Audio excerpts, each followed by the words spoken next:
Thank you for joining me for today's weekly COVID-19 update.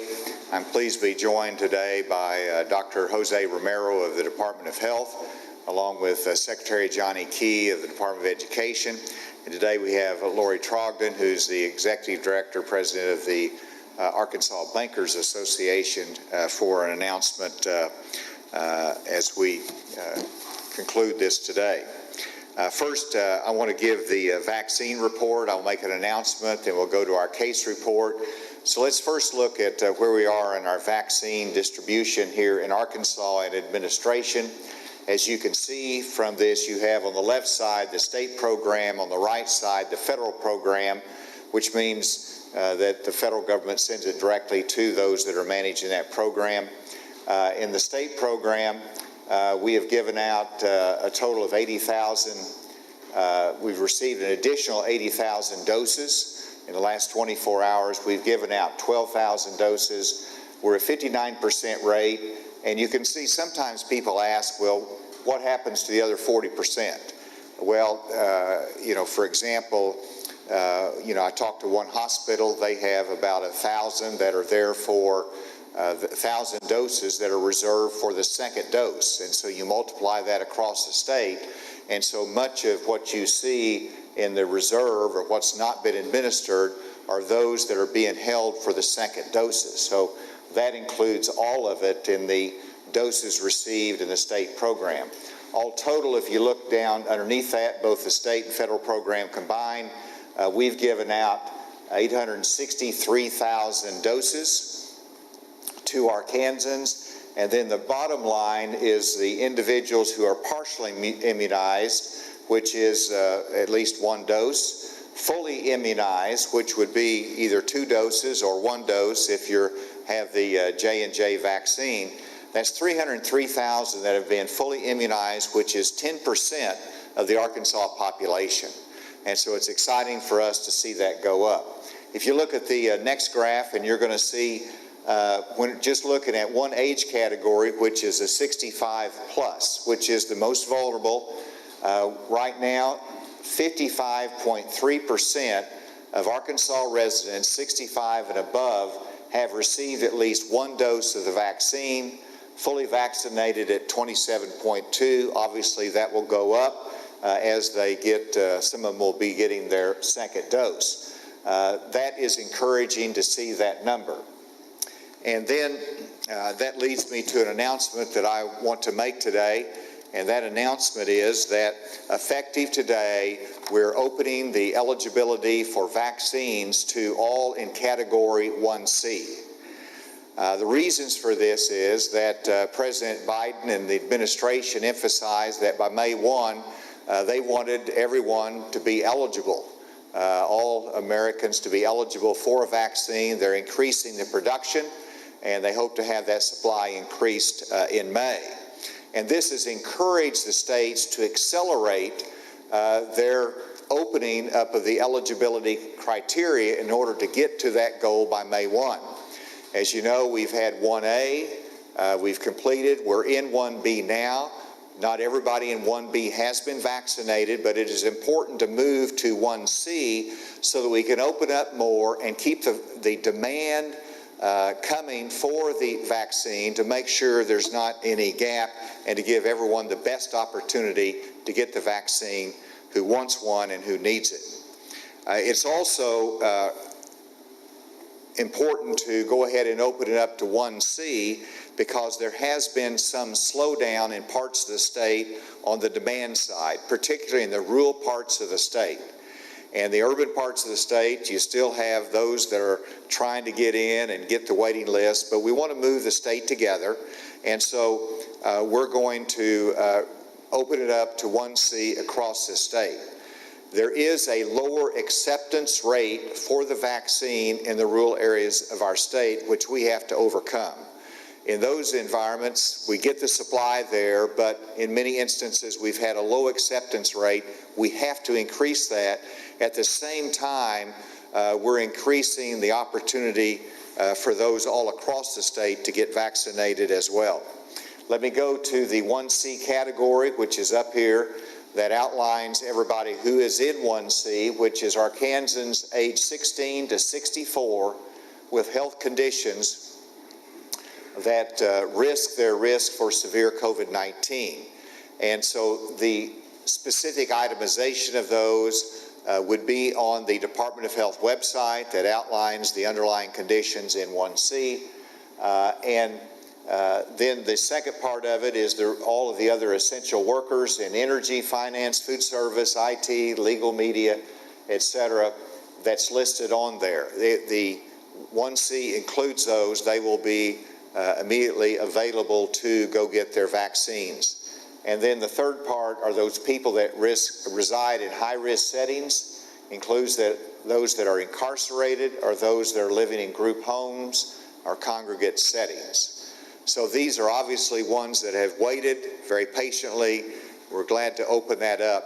I would remind everyone that just because we're opening it up to 1C category does not mean that you're going to be able to get an appointment this week or perhaps even next week, because there's almost 1 million people in this category, 1 million Arkansans, and we still have not fully completed 1B in all areas of the state.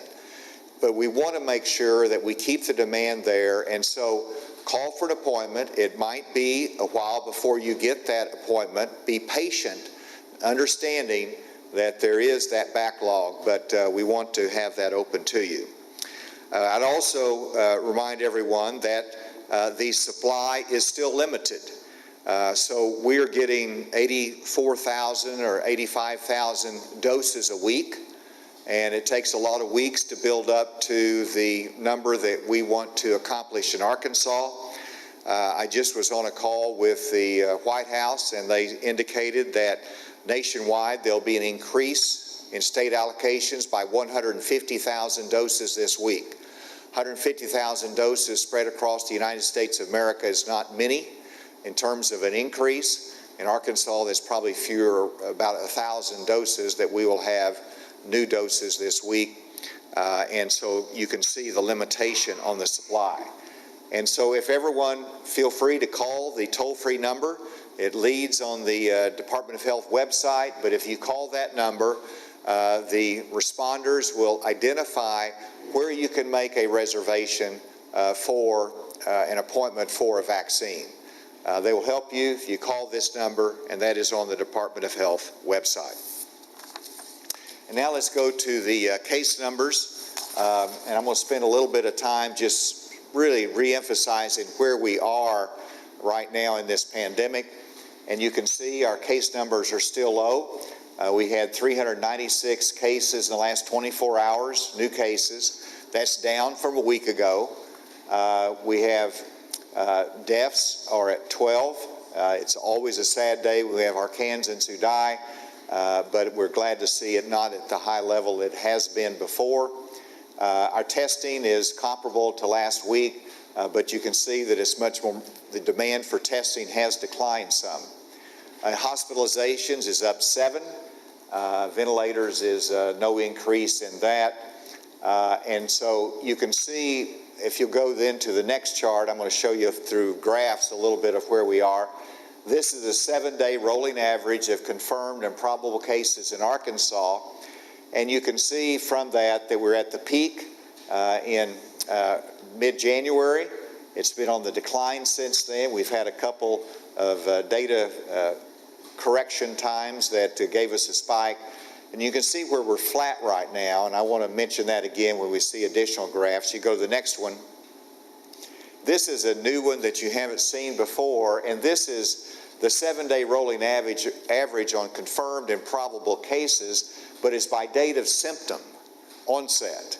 And so we haven't used this before, but it's instructive because, as you know, whenever we get a positive case, that could have been, a week old sometimes. And they always ask, well, when did you have the onset of symptoms? Because that tells you whenever it is at the peak point of being contagious. And it tells you from this a little bit better idea as to the spread in the community. And so again, the peak was on January 7th, and it's been on a very steep, steady decline each day, and then we reach this plateau at about 300 to 400 cases. And that plateau is a reminder to everyone that when you're at a plateau and you're not continuing to decline, you could go either direction. And so we have to stay disciplined. We have to stay focused that the virus is still out there in the state, and that we have to take the precautions to make sure we're not part of passing it along. The next one is similar, and this is the deaths by date of death. And so this is not the date that we receive the death certificate, which can be accumulated from a couple months ago and throws it out of kilter in terms of our graph.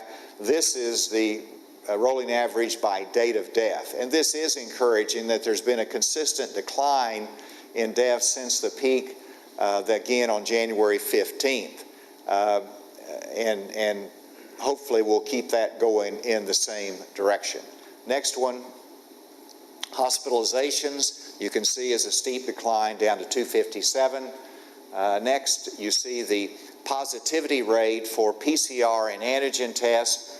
It's down below the 5%, which is really good because our goal was 10%. We meet that CDC guideline, and we're really half that, below 5%. We hope that that can certainly stay down. And then I want to introduce now Lori Trogdon to come and make a comment, and then we'll bring back Dr. Romero to wrap it up today. And Lori, I want to thank you for the Arkansas Bankers Association partnering with our pharmacies. Sometimes the pharmacies do not have the space that's needed for a clinic, and the bankers have said you can utilize space that's available in our different locations to have a vaccination clinic. We appreciate this partnership. It's just an example of people working together to make sure we get the vaccines in the arms of Arkansans. Lori.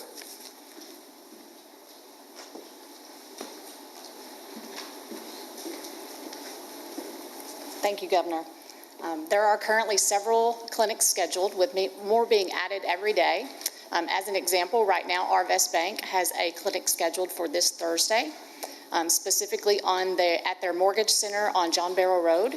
You can call Cornerstone Pharmacy to make an appointment. All appointments are going through the pharmacy, and those locations are the Cornerstone on Highway 10 and Rodney Parham.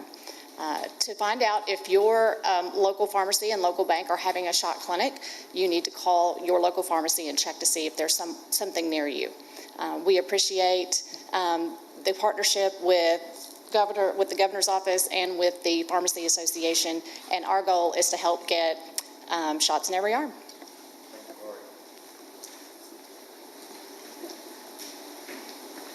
So thank you. I'm just here to reinforce what the governor has said, that we have reached a plateau. That is very good, but as stated, we can go either way. We can continue to go down or continue to increase, and we've seen that in other situations. So it's very important that we continue to maintain social distancing, masking whenever we go out. Even if you receive the vaccine, you should go ahead and mask. The other thing that I want to stress is the importance of the vaccination. What is going to get us through this pandemic are the vaccines, more than anything else. And those vaccines are becoming more and more available throughout the state. We're getting more vaccines.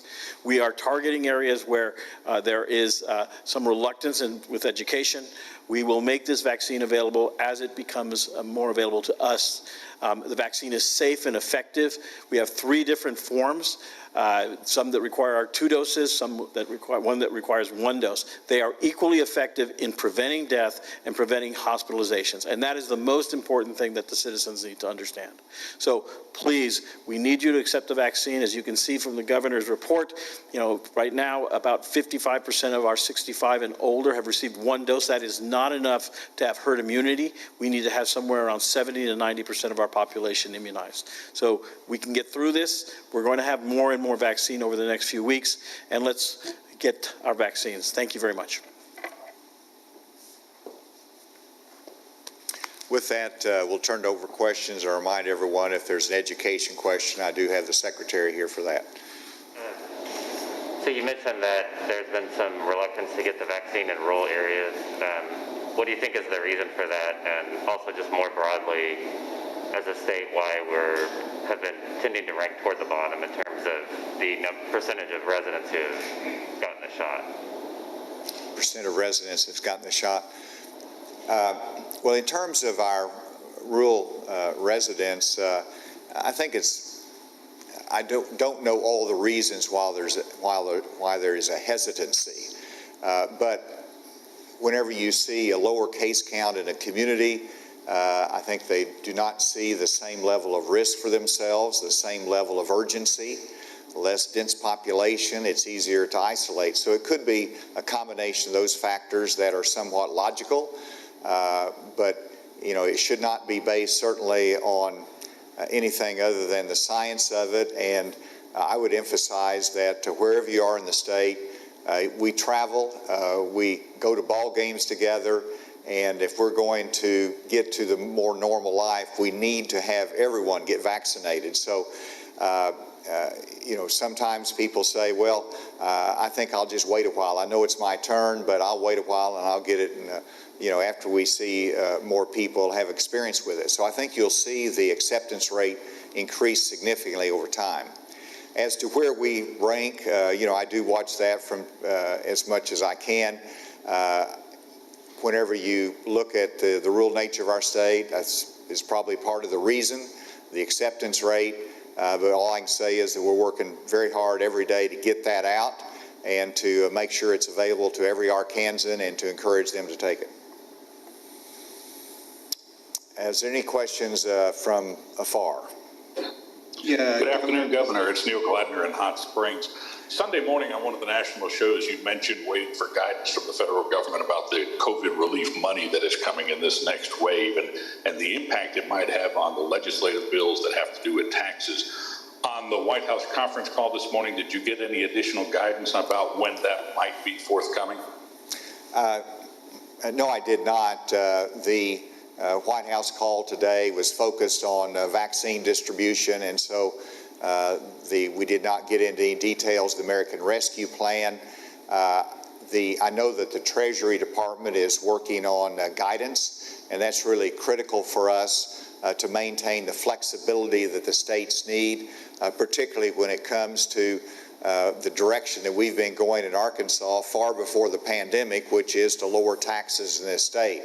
So I have advised the legislative leadership that I hope that they will proceed with the tax cuts that I outlined we could do in our balanced budget, and we should not let federal restrictions weigh in on that direction that we're going as a state. I think we can work through that and make sure that that's protected, but it is a point of nervousness whenever you see the language in the bill that is really punitive to those states that are trying to lower taxes, and the language is that the states cannot use any of those funds directly or indirectly to offset any net tax reductions. And so we're going to watch that very carefully as that guidance is developed by Treasury. Next question.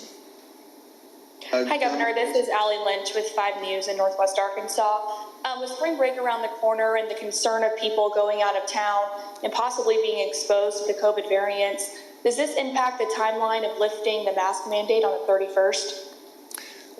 Well, first let me answer your question, which is a very good question. As you see students that are going out for spring break and others that are traveling for spring break, and if they travel and are in congregate settings, we're urging everyone, when you come back from spring break, if you're going back into an institution of higher education or you're coming back to join the family, go ahead and get a test. That's a good time to get a test just to make sure that you're not going to be taking something from another state or a party somewhere and bringing it back and spreading it around in the state. So that's a good opportunity for everybody to get tested. What was the second part of your question there? My second part was, does this impact the timeline of lifting the mask mandate on the 31st? The mask mandate was outlined as being lifted on March 31st if we meet particular criteria that we set with our Department of Health. Then it looks at the hospitalization rate, and it looks at other factors. So that is something that we will still look at, make an announcement on as we get closer to March 31st. But as to we look at the specific criteria, and that's the factors that we're looking at. Andrew, I know you're trying to get in there, so other than having a lot of fun seeing Neil talk over you, I'm delighted to hear from you today, Andrew. All right, well, thank you, sir. I had two questions, one COVID, one non-COVID. Wanted to ask you about SB 301, the legislation that I think has been sent to your desk dealing with requiring the state to refund virus-related fines. I know you said you're opposed to that. Wanted to see if you could elaborate on that and, whether or not your opposition rises to the level that you plan on vetoing this. And a non-COVID question, wanted to ask you about the hate crimes legislation. Wanted to see if do you still see a viable path forward for that legislation at this point? And are you looking at changes similar to what's happening in South Carolina with their hate crimes legislation? They've removed sexual orientation and gender identity from their proposal. Is that something that you're considering here as well? First, in reference to SB 301, which would require the state of Arkansas to refund fines that have been levied against businesses that have failed to comply with the public health guidelines during this pandemic. I've indicated my opposition to that. I think it's ill-advised because it really violates the separation of powers. It gets into legislating over how the executive branch functions under the laws that have been provided by the legislative branch. It also impedes upon the separation of powers with the courts, because the courts have ruled on the authority of the state in regard to the enforcement of those guidelines. So I'm very troubled by that, but in terms of the next step on that, I'm still looking at that, and I will make an announcement the next couple days as to how I will handle that bill now that it's on my desk. In regards to what we have called hate crimes legislation, my full commitment is that we need to have legislation in Arkansas that discourages and penalizes those that target a particular group because of who they are. Is not what we need in Arkansas. We need to have the right communication and message as to what kind of a state we are, where we understand and tolerate a diversity in our population. As to where this is right now, everybody knows how difficult it is in this legislative session, but I know that there's a number of members of the legislature that is working hard on getting a bill that will accomplish something, but that is also something that we can pass. So either they will comment on that as they work on it, or we'll have more comments later, but that's all I can tell you right now. With that, next question. Hi, this is Alex with Channel 5. Right. Why the testing numbers have been on the lower end, and does it concern you that there are cases out? Are you going to have to rephrase that last? Get a little bit closer to the microphone, please. Oh, sorry. Can you hear me? I can now. Okay. My question is, do you know the reason why testing numbers have been on the lower end? And are you worried that there are cases out there that we're not detecting? I think it's a very, very good question. Dr. Romero, can you handle that? Sure, thank you for that question. Part of the reason that testing goes forward is because there's concern in the public. And so that symptomatic individuals seek the testing itself. So what this is telling us is that there's less individuals in the community that are symptomatic at this moment. Do I think that there are a lot more cases? There probably are, but not to the degree that we had in the past. So unless you're doing active surveillance, that is surveilling a group of individuals continuously, you don't have that type of on the ground notification of the cases. I think that The number of testing that we're doing at this point reflects the number of individuals that are sick or are concerned, and we're seeing that in the number of hospitalizations that are going down, because that also is an indicator of disease in the community. So we're not seeing a dramatic increase in that. It's been pretty stable. We're keeping an eye on that. Thank you. Any others?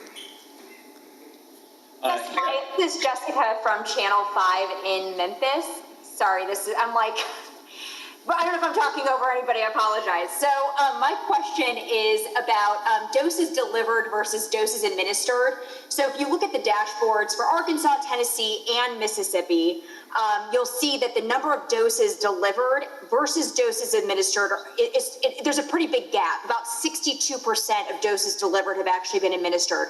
Why is that gap? Is it personnel? Is it hesitancy? What do you account for not all the doses being administered at this time? You mean 62% versus being 90%? Yes. Well, there's a couple answers for it. One, many of those doses are second doses, and so they're automatically sent and they're held until the appointment is made at the right time. And so there's always going to be an inventory of second doses, and that will actually increase over time, because as more people get their first dose, you're going to have a greater inventory of second dose. And so that's a factor in it, and that's probably the greatest factor in that being there. And then you always have, our goal is to get it out within 72 hours. Once that the first dose is received, to get it in the arms of Arkansans within 72 hours. So you've got a throughput there that you're always going to have a small inventory that's going to be present because of that 72-hour throughput time frame. So those are factors, from all the states, they're all in that category. I think whenever you see them way up, that they might be at 80%, they might count it a little bit different, or that's utilization of mass clinics. And we could have one mass clinic here in Little Rock, for example, and we could probably be at 85% level of vaccination, but it's not going to be fair, because you're then ignoring the populations around Arkansas, and we're a rural state. And so the same thing would be true in Mississippi or Tennessee. We're all wrestling with the same challenge of getting it out quickly and efficiently, but also balancing that with the need to get it to those people that might be homebound down in a small town in Arkansas in a rural environment. They're not in a nursing home, but they're homebound. And how do you get it out to them? And that takes a little bit slower process to do. We're continuing to work on that to be efficient, but I think that explains a little bit of the background there. Thank you. Just so I'm clear, so the first dose, for people who have received their first dose, they are allocated a second dose, so that's being held for them, and that's part of that inventory?